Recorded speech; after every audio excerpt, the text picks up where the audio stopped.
Okay. Ooh, that's on. So I want to say a quick welcome to our special guest, Professor Gail Williams. And applause.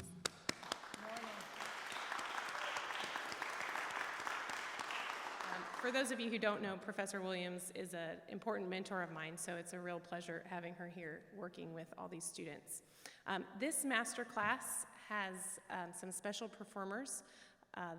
Two of them are finalists for a Roger Collins Award that was started by Dr. Randy Faust a few years back. These are high school students who auditioned specifically for this award, and they've been selected amongst many strongly qualified applicants. So I'd like to introduce the first performer for today, Molly Schuster, playing Strauss First Horn Concerto.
chosen one of my favorite pieces.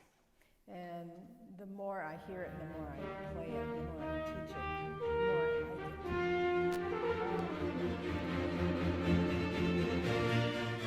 Hello, my name is Jenna Gardner. I'm the horn professor at Western Illinois University, and I would like to invite you to our annual Western Horn Festival on Sunday, April 7th. This year's guest artist is world-renowned soloist and chamber musician. What other things?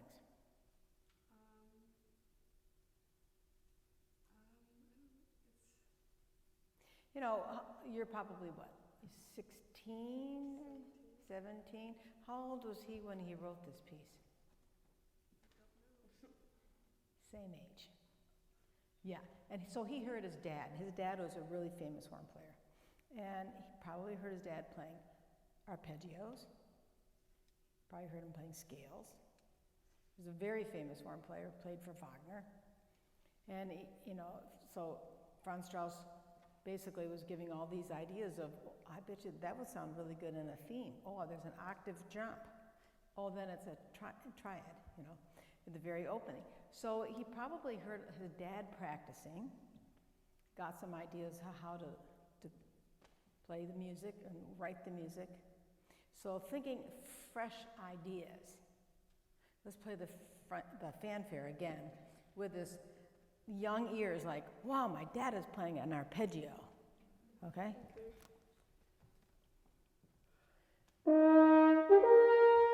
Right, and he probably heard that how many times?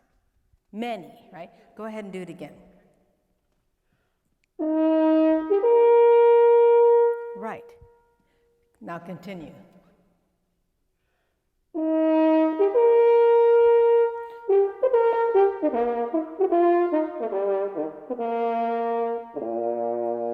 Very good, very nice. So the main notes in this are this downbeat, this downbeat, this downbeat, this downbeat, okay? So we want to lean musically, bum ba bum, bum ba bum. That's the next note.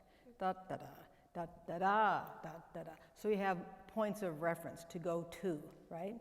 And the longer you can make the dotted note, the more line and music you're going to have. If you start da da da da da da, it gets kind of choppy this way. So think of a long line this way instead of up and down. All right, let's try it one more time. Nice big breath.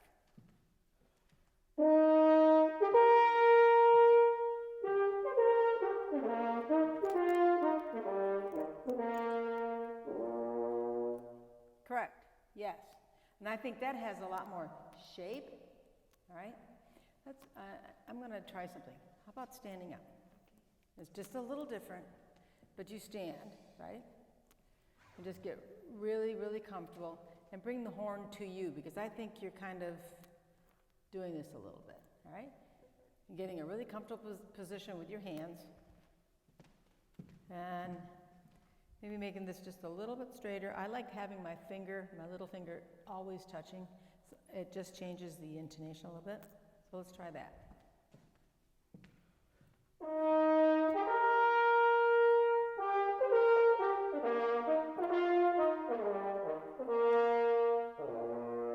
So out there, is there more sound? Yeah, so I think sometimes that helps, all right? Because you're dampening the bell a little bit. And I will show you. I'm not very tall. And if I sit and put the horn on my knee, so what do I have to do? I have to accommodate this. That's a big reason why I play off knee. Not just because, besides I like the sound and I feel more comfortable, because my body's getting messed up. So if I stand and I sit, it should be the same. So that's the thing I was thinking about for you. If you stood and get yourself in a correct position, go ahead and sit. And put your horn on your knee. And what are you doing? Yeah, and so you don't want to be lifting your leg, because eventually that's going to be tension. And tension is something that a dear friend of mine, Sam Falafian, said all the time. Tension kills tone. You know, good air equals good endurance. So that's the next thing we're going to talk about. Taking in air. I bet you did some of that in your warm-up this morning, right? Doing some yoga, some breathing. So that's kind of like what we do all day long. So I want you to take a really big breath. Now I want you to put your hand up here and go. That's the sound that you want to be hearing when you're taking an inhale. If I hear, I'm not getting much air in. You see breath marks all over here. Do you know why?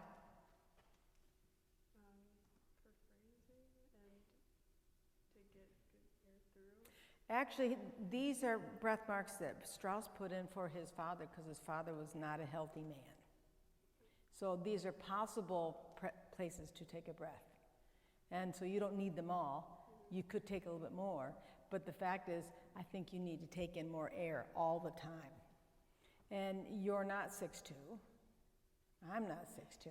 And I studied a lot with Mr. Arnold Jacobs, and he would say to me, you have to take your best breath every single time. That's the habit you need to get into. So we're going to stand up, and we're going to do the fanfare again, and you're really going to tank up like you're going to swim 50 meters under the water, okay? Right there.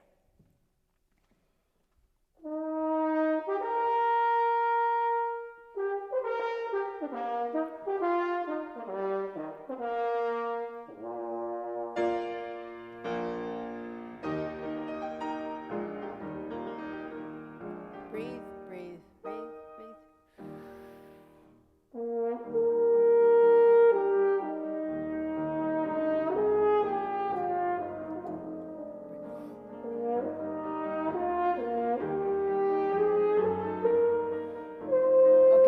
Okay, so you didn't quite take the breath, right? Yeah. But you took a much better breath there. Did you hear the air going in? So when I play this, I exhale before I breathe in. You ever thought about that? Mm-hmm. I asked my students, I said, what are you doing during those rests? Counting, I said, are you breathing? You know? So you could, the pianist doesn't play all 21 bars, but the bar before you come in, you could go, right? So let's take 2 bars before she comes in, and I'll help you. Right? Breathe. Okay, so you're going to breathe over 2 beats, all right? Do it one more time. Exhale. Breathe.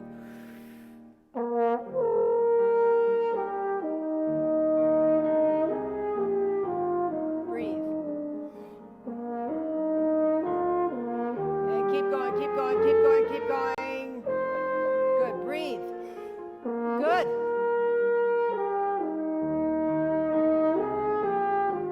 And take a big breath.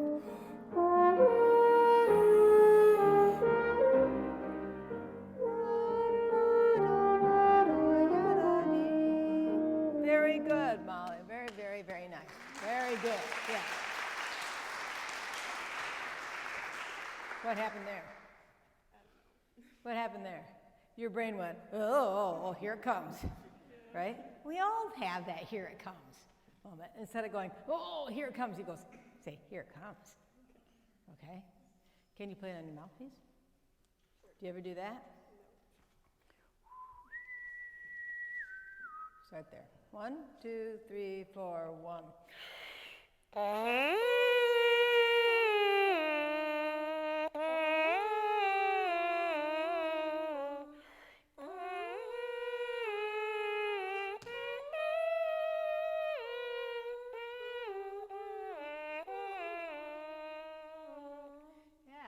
So it's like a gymnast.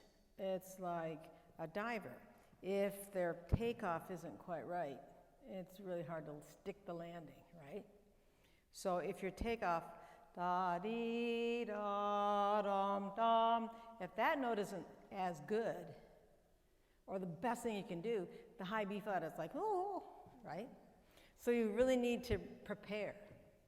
And it's also air.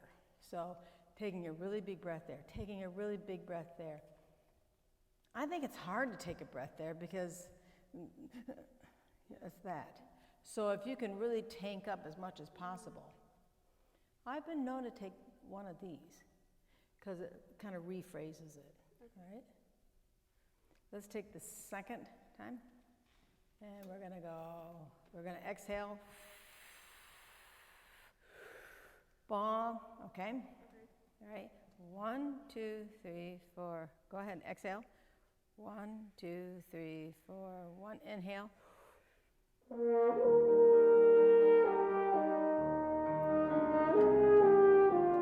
Big breath.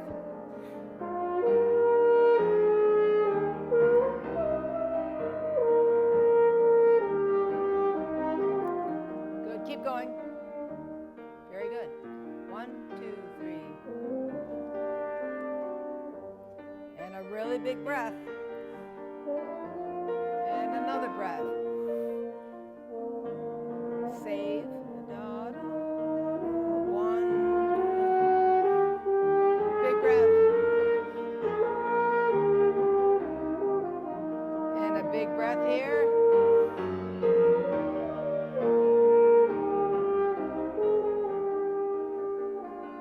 Okay, very good. Very, very nice.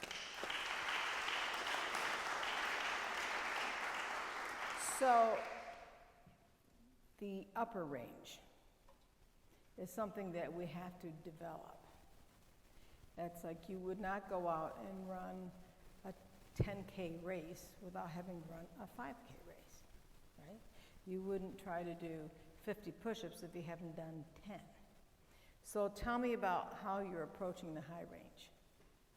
Well, every day I warm up with series. Harmonic series. Mm-hmm. And that's about it. My dear friend Norma Schwager, who played in the Chicago Symphony with me and taught at Northwestern for many, many, many years, he worked on this with the students too, and I totally believe in the way he approached it, that he said, if you go like this, and I'm going to play a harmonic series starting on our A flat. And you start getting tension like that. He just wouldn't let him go. He said, I want it free.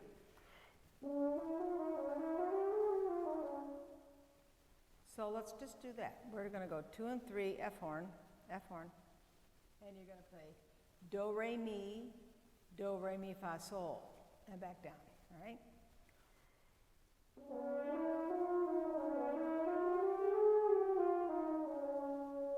And let's see if you can make it kind of slippery. And if it sounds a little mushy, that's okay. It's supposed to be slippery.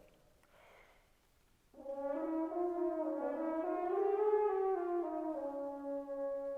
Now we're going to do it on our D horn, or starting on A.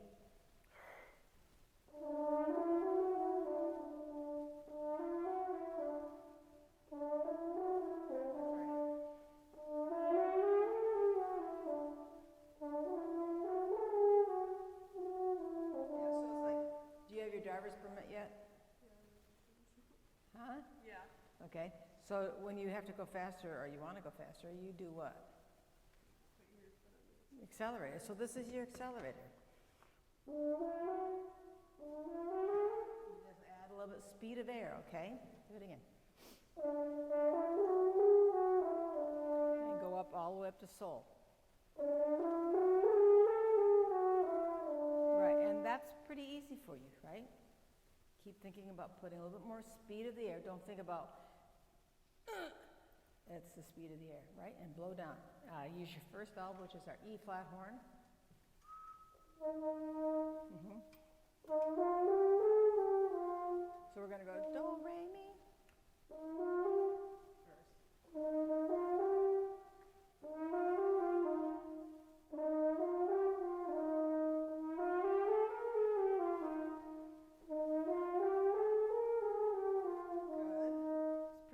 First. Second valve, E horn.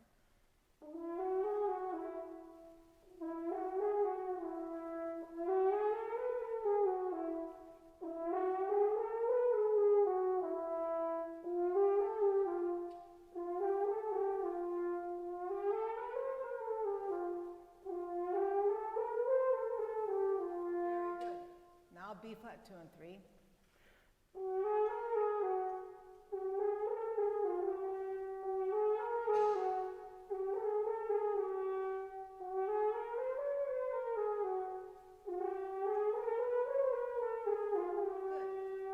Just, where are you? What note are you playing now? Do you have any idea? The top note. A flat. Okay. Yeah, that's pretty easy, right? Right, so you just have 2 more to go. Right, B flat 1 and 2, which are G horn.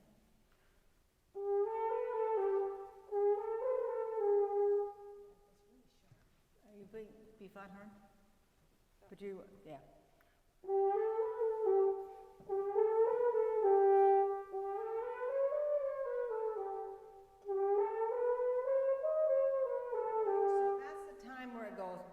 Back a little bit, right? So we want to go da da da da da da da with our air. Really press that accelerator down. Do it one more time, up to the top note. Give it up. Great. Our A flat horn. First valve, B flat horn. There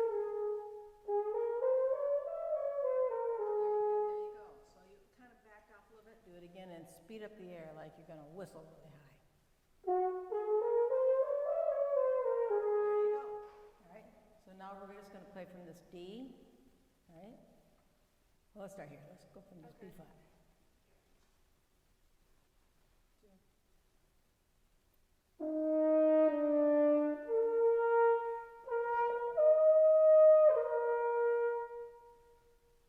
What's different? I felt like I wasn't forcing it as much as I was before. Okay. Now you know how to work on your top range without forcing. The forcing part is not going to get you anywhere, and it's going to kind of create bad habits. So if you start creating new habits and replacing the old habits, because the old habits will kind of go, I'm back, you know. But create a new habit of that's how you're going to use your air to get up there and go a little bit faster. Okay? Very, very nice. Thank you, Molly. And thank you.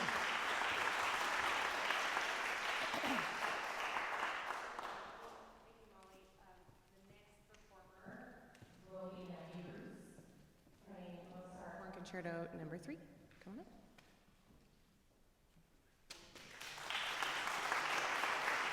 Hi, Maddie. How are you? And you may sit if you'd like to. Are you a Madeline? Yeah. I have a little granddaughter, Madeline.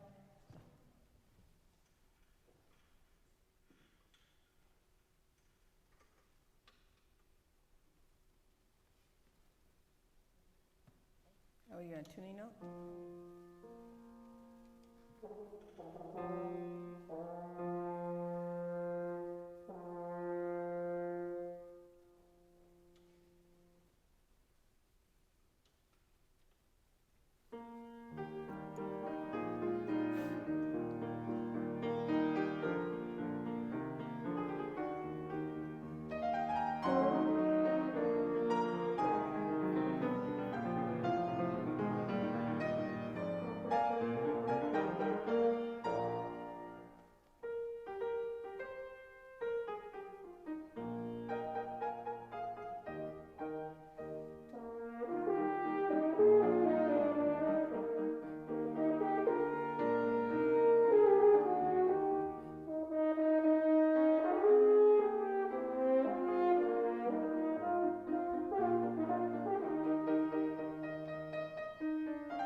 So you've also chosen one of my favorites. Of the Mozart concertos and Mozart horn quintet, I really like this one the best, even though it doesn't have a high B flat. You know, it's so musical, it's so lyrical. I've played it a number of times on natural horn, and it's actually pretty difficult because of the key change and everything. But I think this is one that everyone needs to think about.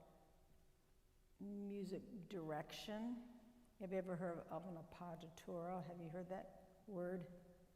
It's something. It's basically a lean and stress, and this is just filled with these. And if you get that into your playing, then everything else can relax.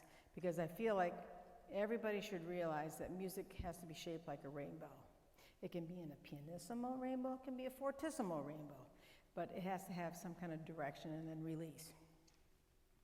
So let's think about this. I took a peek at your hand position, so we're going to talk a little about hand first. As a natural horn player, you needed to have your hand in the bell, right, to change notes. Right?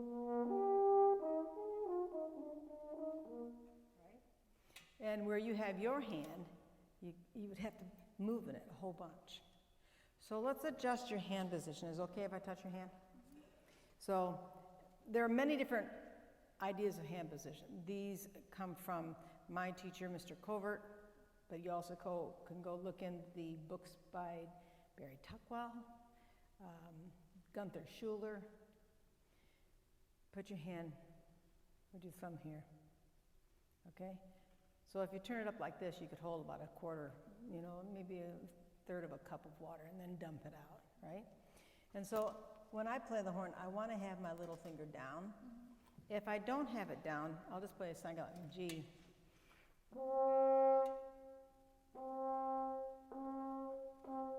changes the whole, not only the pitch, but the color and the center. And it actually makes it easier to play.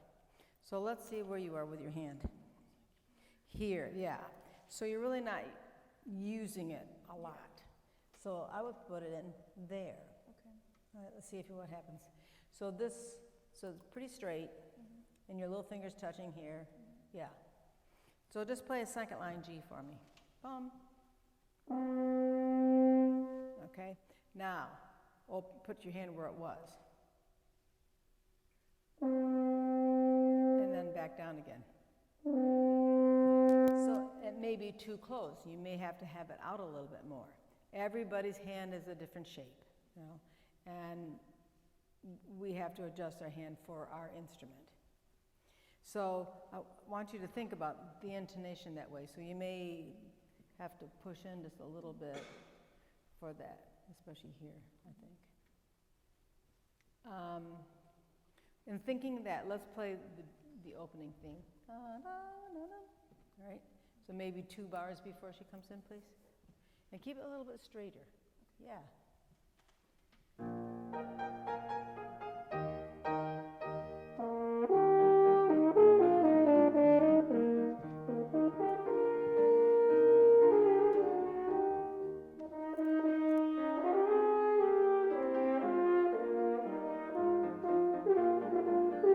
Okay, what does it sound like to you?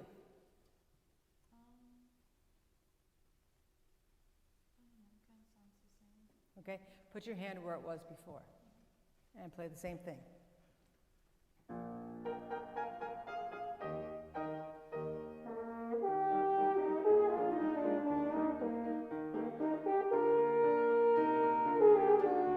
Okay, now put your hand back in where we had it, kind of keep it straight, but keep this down.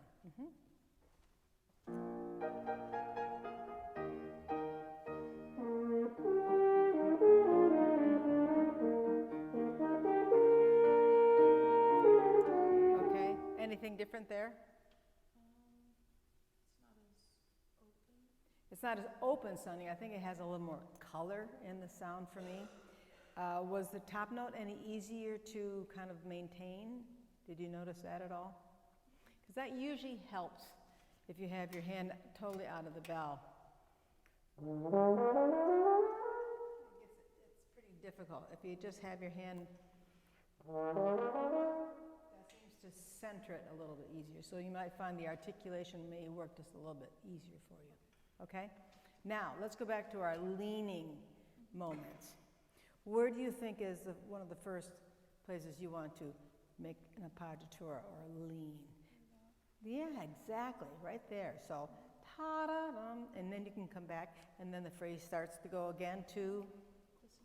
Yeah, great. Let's do that. Same place, please.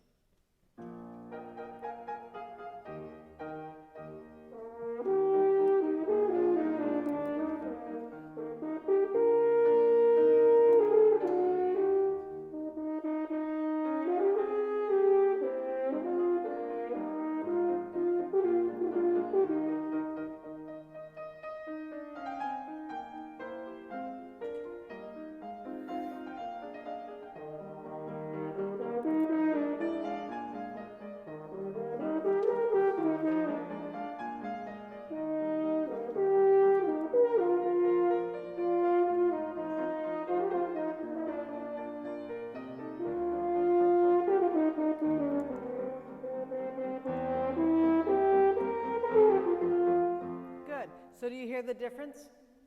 And leaning and then release. And so you can have a little variety. You can then add a little bit more variety in having a conversation with someone. So you might think the first phrase over here and the second phrase over here a little bit, right? Dynamic-wise, Mozart didn't take much time to put very many dynamics in, did he? Because he left it up to the performer and also with your hand.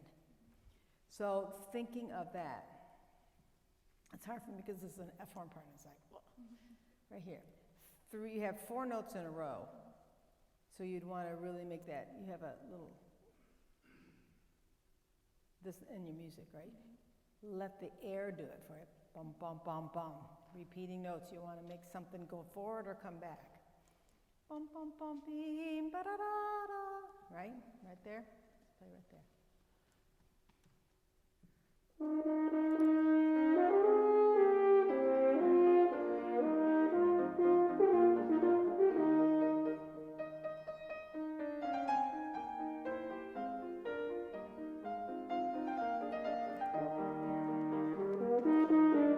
And maybe more.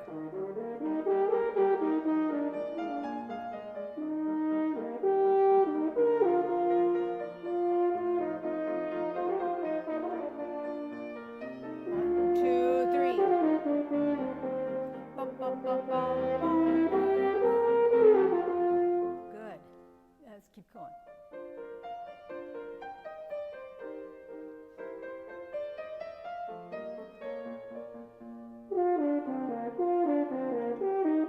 Okay, so where do you want to go there?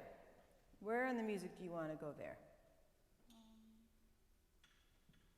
How about thinking here? Okay. Right. All these are kind of accumulating there. And then, it's like nudge, nudge, nudge, all the way up through here, okay? Let's go, da-da-da-dum. 1, 2.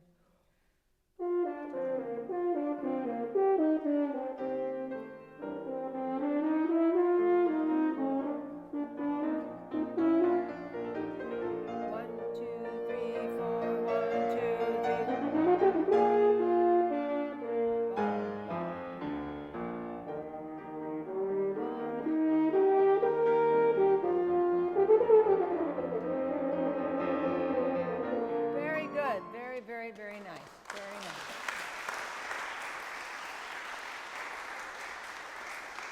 And you probably heard what I said to Molly about taking a breath in, and I can hear that starting to help a little bit.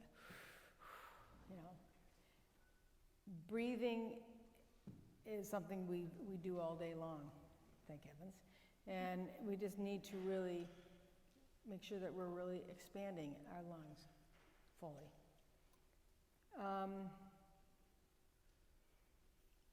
This section of the music is always interesting, isn't it? What do we do with that? Bum, bum, bum, bum. We can go bum, bum, bum, bum, bum, bum, bum, bum, bum, bum, bum, bum, bum, bum, bum. We could go too strong, too weak, and then starting there, going up again. I think there's, go listen to many, many different recordings. I, of course, probably grew up listening to Dennis Brain because that's the first person I ever heard play. But then I probably have 20 recordings of Mozart's, and some on natural horn, which I think you have to be exposed to just to listen for the characters. But I've done it recently where these two stay a little bit stronger, and this is a little bit weaker, and then I start here, and then build, and then maybe return. So let's start. Da da da da da dum bum bum bum bum. After the whole notes. Yes. 1, 2.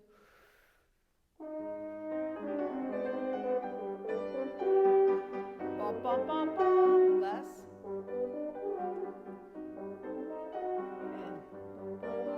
And a little bit more. And a little bit more. And bum bum bum. Yeah. So that's one way of doing it. Only one way. Okay, let's do it the other way. Strong, weak, strong, weak. Okay, start at the same place.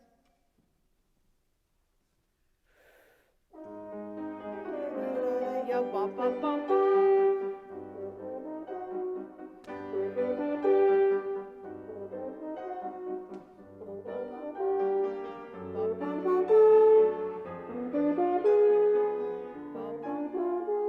Very nice. So now that's 2 ways. And I think you have to decide what fits your personality, not what everybody else might want to hear, And that's what makes music so special. It's a personal decision. And you can take references, and I think then you decide. Very, very nice. Very nice playing today.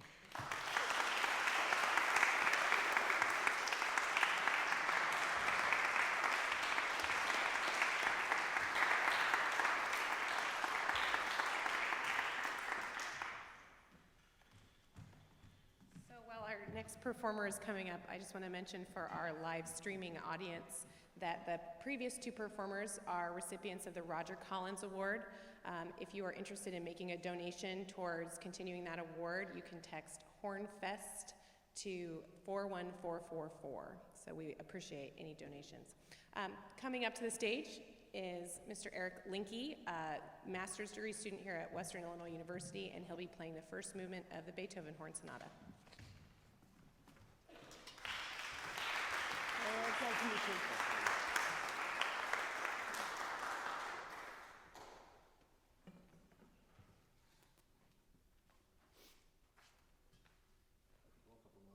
Sure, absolutely.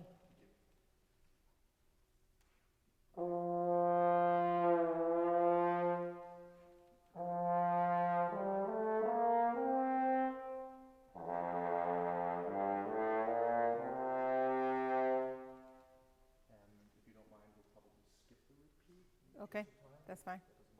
Nope.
Let's go right.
Bravo, Eric.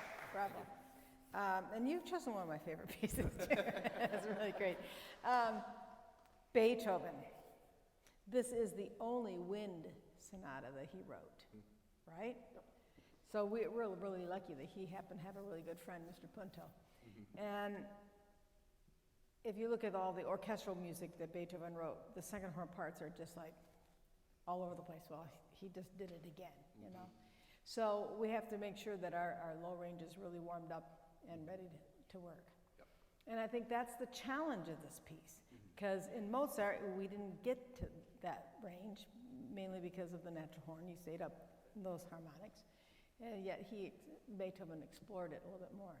What I think is interesting, if you look at one of the original editions, it says Sonata for Pianoforte and Corno, or cor or horn. What does that mean? Instead of horn and piano. It usually means that probably the piano's got more of the line, and we're just kind of accompanying them many times. So I think balance-wise, I think you have to think that a little bit more, too, that I think, you know, I've got the line, okay, now I really don't have the line on left, and you just color in there, right? So you can have a little bit more contrast with that. The other thing I think is important to think about is length of notes. Because the piano has certain length of notes. When you were just playing bum, bee, bop, bop, bop, yep, bop, bop, bop, bop, they were a little bit lighter and you were playing longer. I think you should match the piano a little bit more of what they can do, you know. Let's play for me the very first, our fanfare.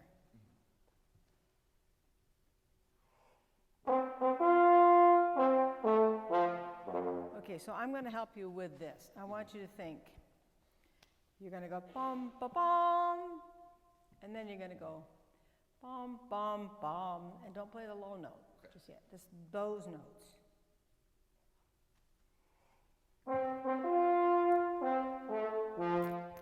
Right, and now the second note has to just be appeared, but it's not as strong as the first note because first beats are more important than second beats. So think, yum bum. Think that you're going to lean and release. Yeah, let's try it.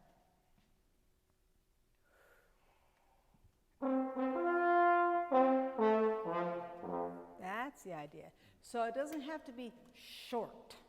Would you play just his line? Bum, ba, bum, bum, bum, bum.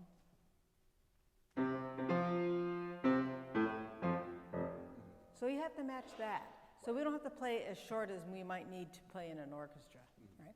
So think about the quarters always being consistent in this.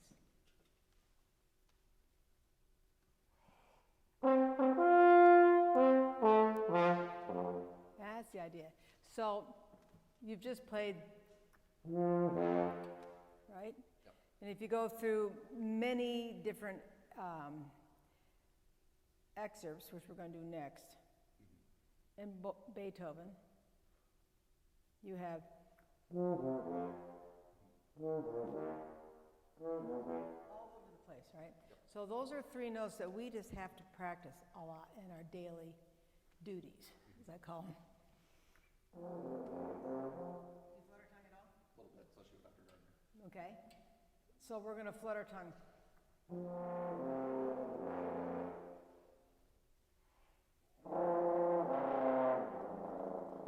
That's it, that's it. Keep that air going. Good, good. Excellent.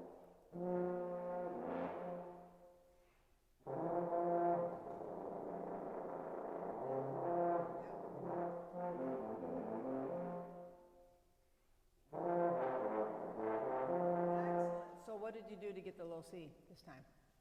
I moved a lot less. Uh-huh. I did a lot fewer changes. Yep. My face and in general, and just trying to let the air. I think that's, in general, I think, oh, we have to move a lot to get down there. Generally, you probably move too much. We all try to go, you know, we miss it because we go underneath and come back up. So trying to keep the same kind of embouchure set. Think about blowing a little bit thicker air, slower air to get down there. Right? Try one more time. Play the fanfare.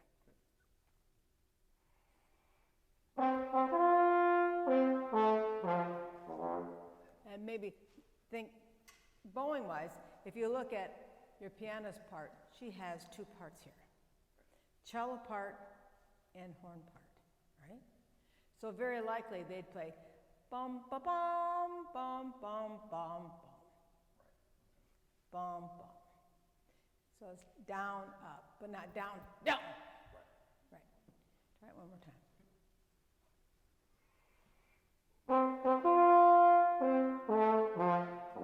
That's the idea, yes. So a little bit more length on that downbeat may help you, okay? Now, going on, you have appoggiaturos also that you need to lean into and release just a little bit more, right? You could say, that's one, that's one, that's one, that's one, right? So let's do that. The next thing I want to ask is, how do you interpret this articulation?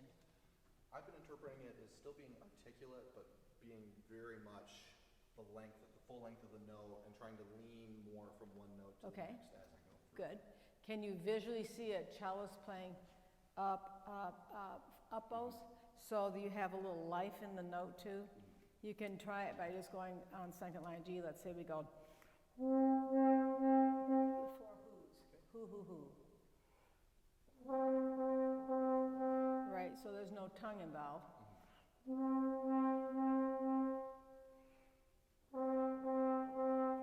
Excellent. Now just add just a little teeny T to that. Right, so that has the resonance in it. That's very good. So using that there and in here, so you have that contrast in the articulation. Let's go again from right after your opening lines.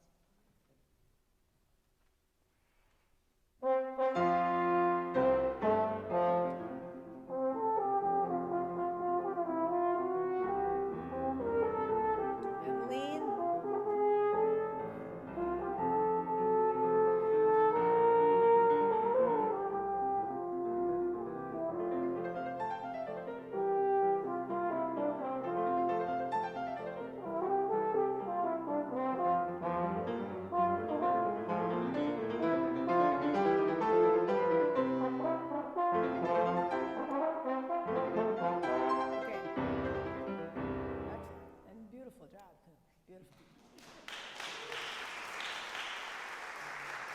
So when you see that, what happens? At this point, what I'm focused on is just trying to make sure I can land the G's solidly across the different octaves. Okay, do this. Yeah, keeping that.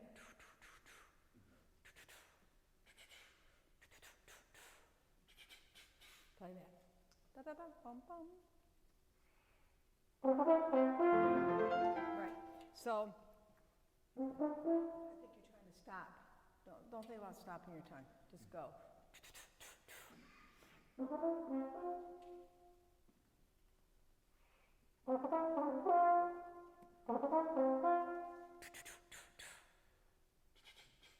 Right. And I think you're going back here a little bit. That's it. That's it. That's it. Let's play.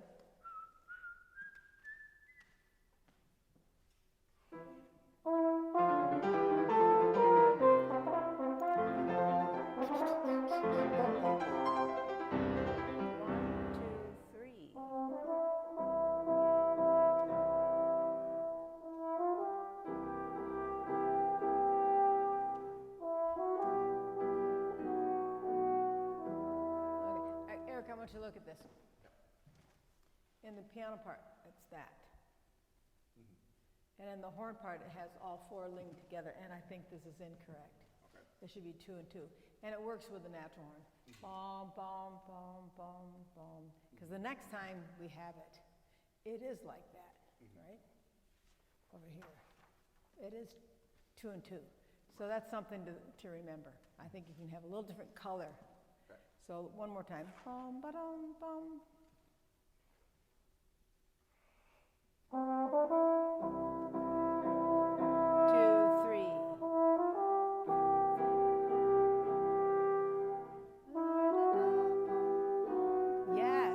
Yes, beautiful. You're just, and you're nothing here. You're just like, what? Good. You take your time. Bup, bup, bup, bup, bup, bup, bup, bup.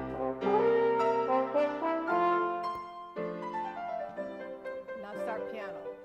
And a little bit more, and a little bit more, and more, to piano, all the way to forte.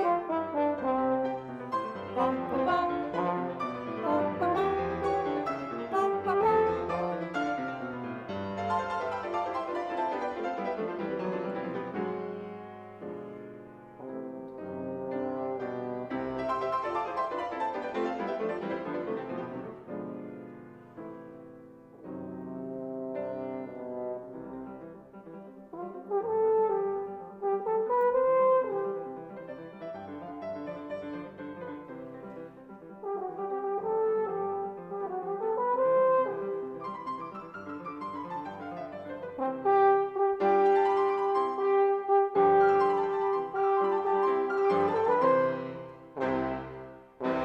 Right, very nice, very nice.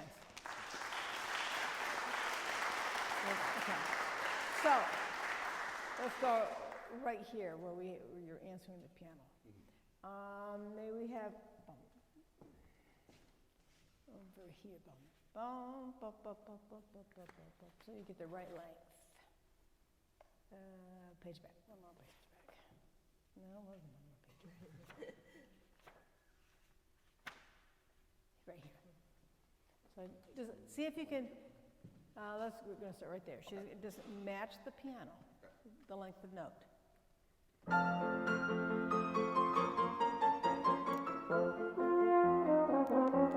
Yeah, and that's a little too long. Okay.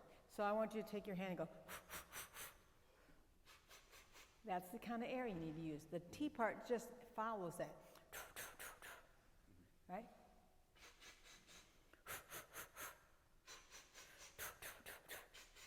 Yes.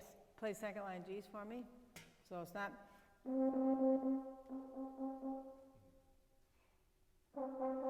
Right.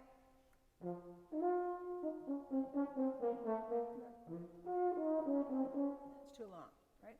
You got shorter bows.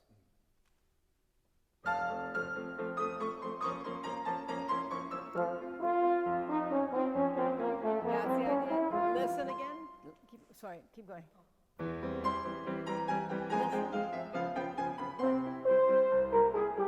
That's better.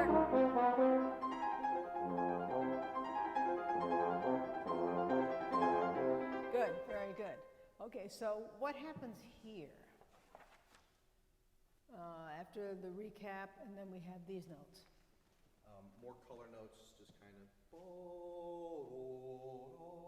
And how do the natural horn players get that note? Because that bottom note is not on the harmonic series, right? Right. So William Brophy in his book wrote this. Etc. all the way down to G. That is their exercise of getting down to that low G. And so if anybody has problems, they're going, That's a great exercise to get the feeling of how to get down there. Okay. All right?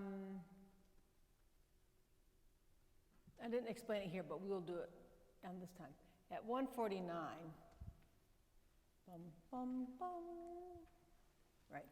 Think about the piano starts piano, and it's not in this part, but it's piano. And so all these sforzatos, I interpret it as a crescendo.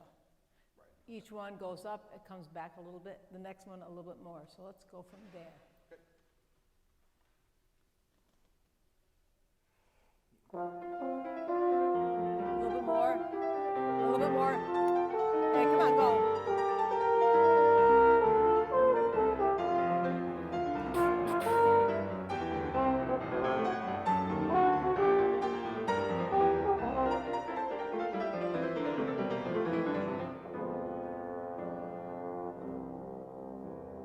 Good.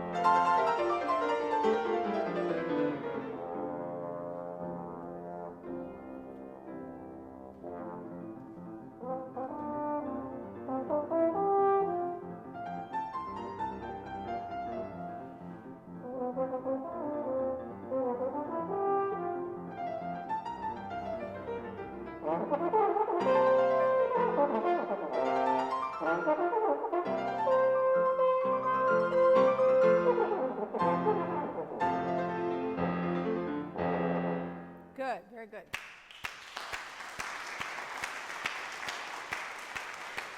So the more work you can do on the natural horn Yeah. and put that into this, I think that you get more colors and more phrasing. Okay? Very nice. And bravo to you. Bravo.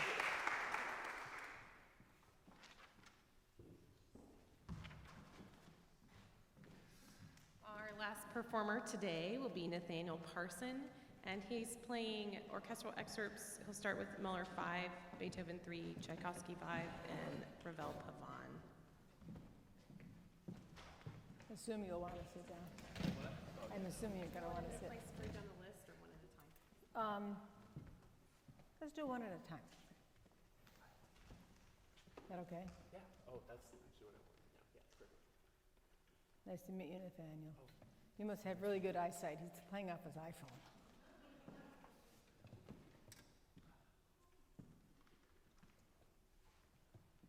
Do you mind if I just Play a few notes, Thank you, thank absolutely. you.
Okay, is that the section you're going to play? Yeah.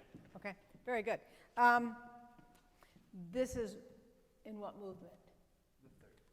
And what is it called? Scherzo? Scherzo. Yeah. Yeah. What's a scherzo? It's like a dance in three, kind of. Dance, thank you, thank you. Thank you for saying.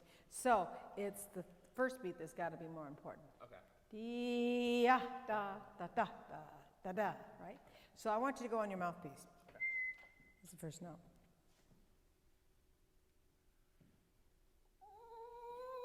Yeah. And you would have to be ya ba bum, ba ba ba bum, and you have to be heard, right? Yeah. So it can't be squeezed in. It has to come in. One, ya da da, da da da da.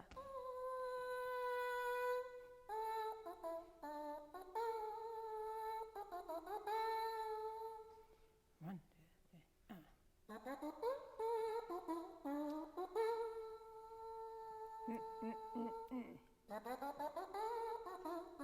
One, two, three. Very good, very good. On the horn.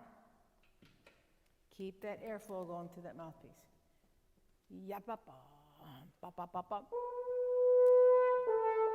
So you could kick it a little bit more. Dee, da, one.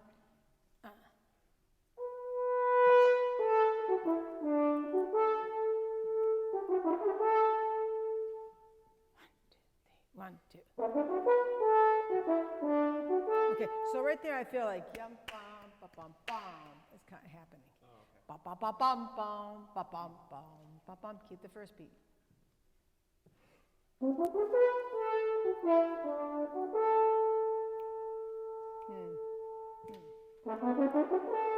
see what you're saying. I see what you're saying.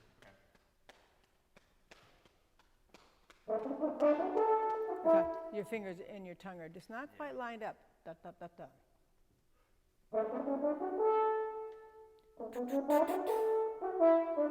One, two, three. And that's so important, that right there. Many times, that is what is not correct. Bum, ba, bum, bum, ba, bum. One, two, da, da, da, da. It comes a little too soon, okay? Start here.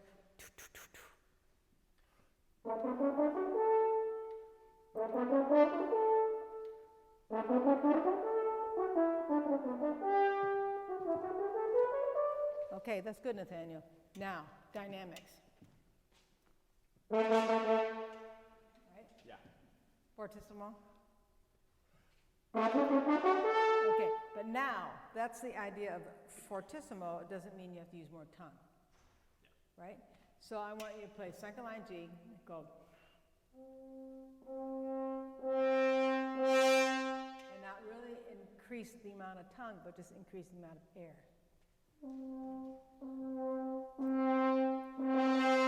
That's the idea. So it's not like a capital T. The more air you use, you can almost use less tongue, or you overload the system a little bit, right? So a little bit more of the forte piano, all the details. I mean, I always feel like in Mahler, you don't have to be a genius to play Mahler. You have to read. He wrote everything there. All the words are there, all the dynamics are there. You can add to that, right? Mozart, you gotta be a genius, because he didn't write anything.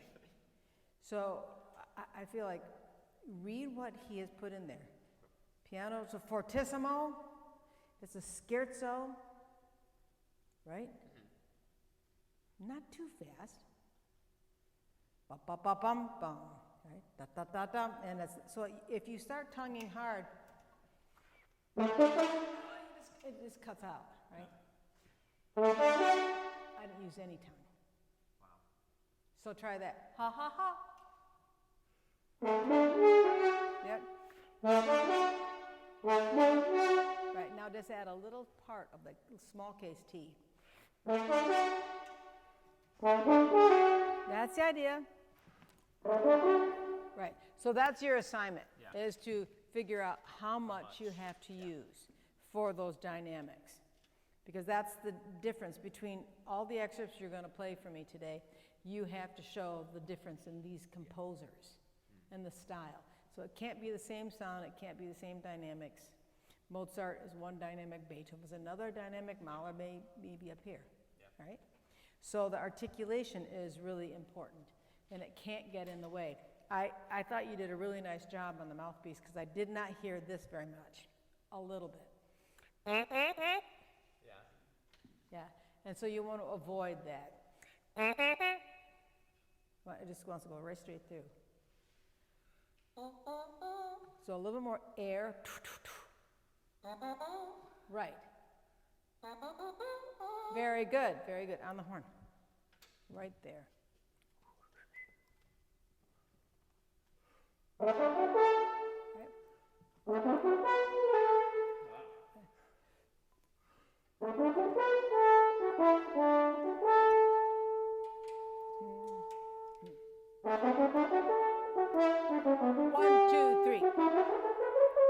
Okay, that's the idea. Okay, so there are many different ways of playing that last one. I've heard people go be da ya da da da da da dum, right?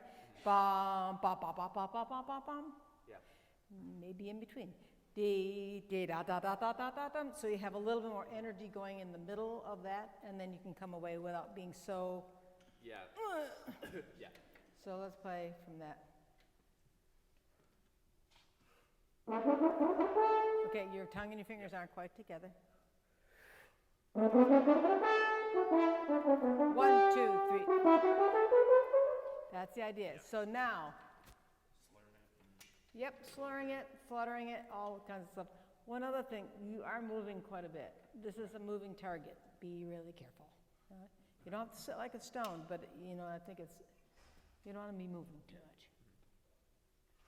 1, 2, 3.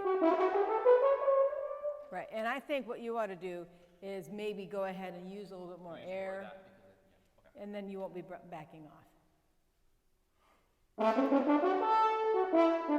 1, 2, 3. Exactly, like that. That's very good.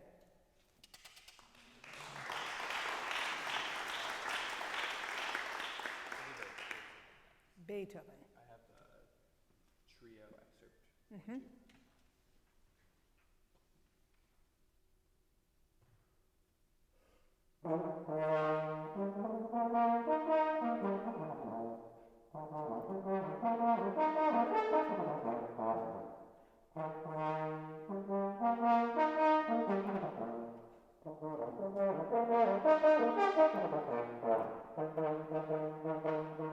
Good, okay. So here we go with this, as I was saying to Eric about those no low range, right?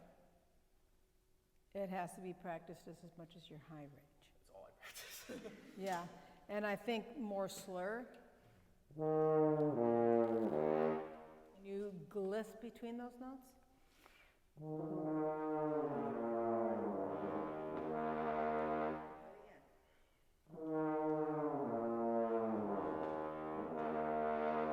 Where's your tip of your tongue? Right. I'm tongue-tied. I don't know if that matters, but Do you, like in the mouth, you mean? when you're playing.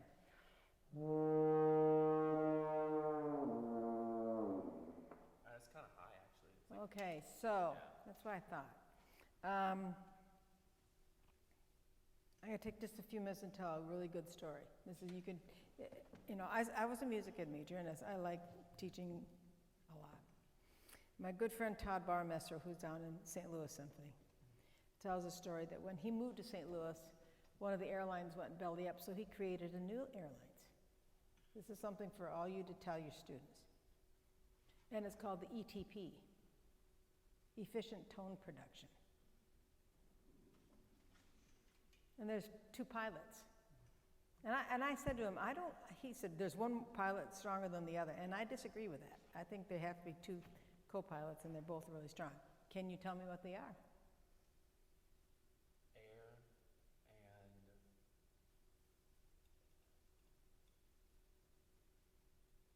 probably the tongue, I'm guessing, is the moral of the story, or no? I can go, oh, I didn't get any sound. I can go, and I didn't get any Direction, or buzz. And air have to be pretty strong and equal. But there's somebody in the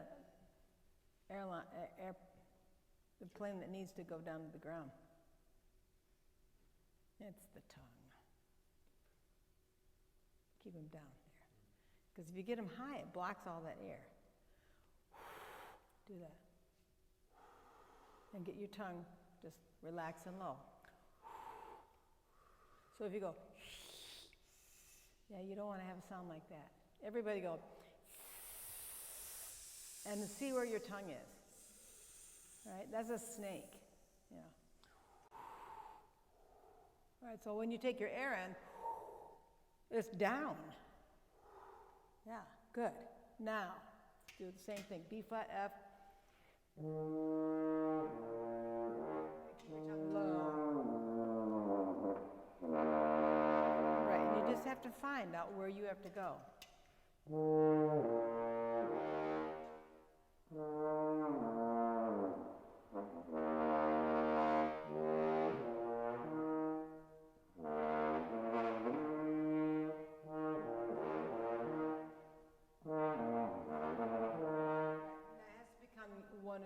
things you do every single day. Right. You can, if you flutter tongue, you can add flutter. Okay,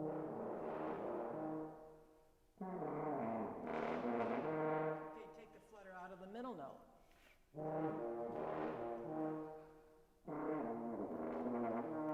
Only flutter the middle note.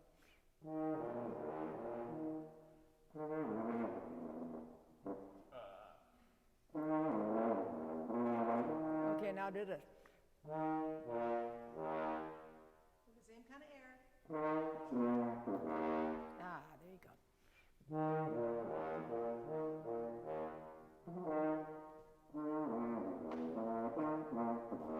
Yes, and you didn't move as much. Yeah. Right. It's a lot of too much moving. Yes, and you can, you know, there are a lot of people that do this. Yes, tilting. You have to do what you have to do. Yeah. But be careful how much you do, because you may not Yeah. need to do that much, okay? I think you have to do some. And it limits you, like, as you go further down, right? So, Beethoven was written for an E-flat crook, Yeah. and that means first valve. You just want me to just throw down the first valve? But on a double horn, I'd use all of them. I'm gonna use what I paid for. So, I'm gonna use more than just this Yeah, one, okay? I always go to third valve and start playing this part on B-flat horn, because it's gonna be a little clearer articulation-wise, and it gets out to the audience a little bit more. I use third valve on my written Ds. Why? Because it puts it more in tune. The 1, 2 is sharp, and the 3 is down. And why? Because it's the third of the chord, and you want it to be That's flat. correct. That's a third of the chord, and you want it to be lowered. It may sound weird by yourself, but it doesn't sound weird when you're with the rest of the horns.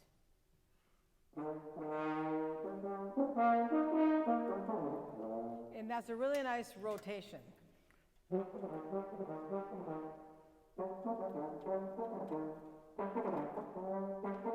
And that's for you to take over here and go to a different chair, and you sit down and practice. And then you come back into your performing chair and play it. And then you go back over here and you practice over here, okay?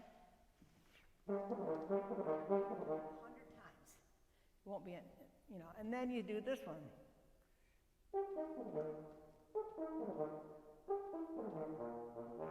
Right? Yeah. So you do that over and over and over and over and over until it's all fixed for you. Okay. But you do it, and this is something I learned from Don Green, a sports psychologist. Yeah. I have 2 chairs. I practice here, and I go over there and perform. Because you don't want to have that mindset. Yeah. So that's different. Let's go to the next excerpt.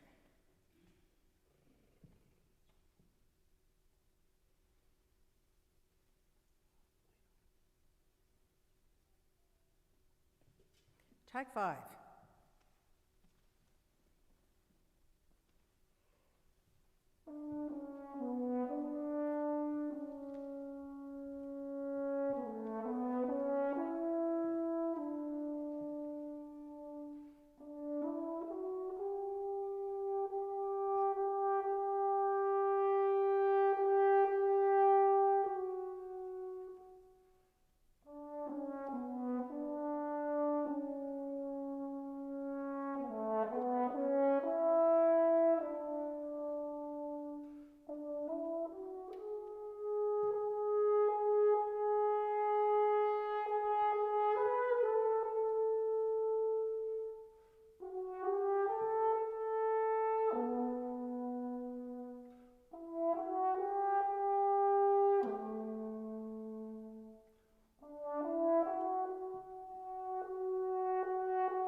Okay.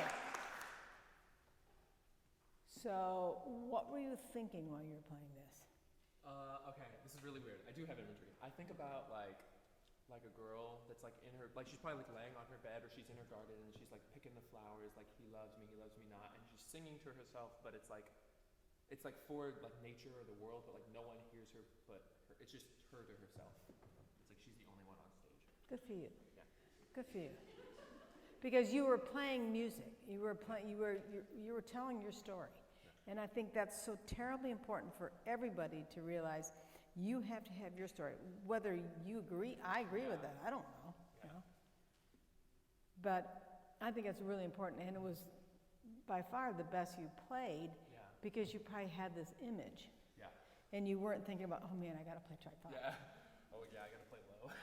You know, it makes a huge difference. So no matter what you're playing, you should always have some kind of plan like that. Either it's a word, it's a color, it's a story. Yeah. Great, congratulations, that's really beautiful. Yeah. Just be careful, it is 12/8. Sometimes you're a little short. Da da da yum bum bum, it went. Yeah, yeah. So just know that you have to play in 4. Yeah. You have to count in 12, right? I think the bar, the yum bum bum bum bum. Think about this. Who else wrote in the same bar slurs with dots, slurs with dashes?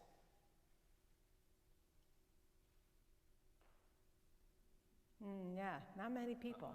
Not much earlier than Tchaikovsky, right? There's just so much on the page. There's Right. Like dynamic, like some of them are like tenutos with like a slur over them, then staccatos with a slur over them, like, and then some. So you have to make a little contrast with that, Yeah. I think. Yeah. So you can, and then it's just not so much tongue, it's more about the air. Yeah. Yeah. So think if you can add those colors in to what you're already doing, because you're doing a really nice job with that. Yeah. And keep expanding those ideas. Put the same ideas into Beethoven 3. What are you thinking? Probably thinking. Well, okay. I would probably think. I don't know. I mean, I'm riding a horse in the forest, and it's a dark green forest. It's not bright green. It's dark, and it's not a really fast horse. It's probably a quarter horse, you know, going along. All right. What about Mahler 5? Oh, that one I know. That's Sound of Music. It's like if you looked at the cover of Sound of Music, and the girl's just like this. The hills are alive. Yeah. That's what I think of. I've never thought about that when I was playing Mahler 5. I'll have to think about that one. I see orange. I see colors when I play certain things. And that's orange. It's not red, it's orange. Sometimes burnt orange in there. Just a little different color. Yeah. Yeah. So but I like that. Sound of Music. I'll have to think about that one. Yeah. Very, very nice. Yeah. I think we have time. Thank you.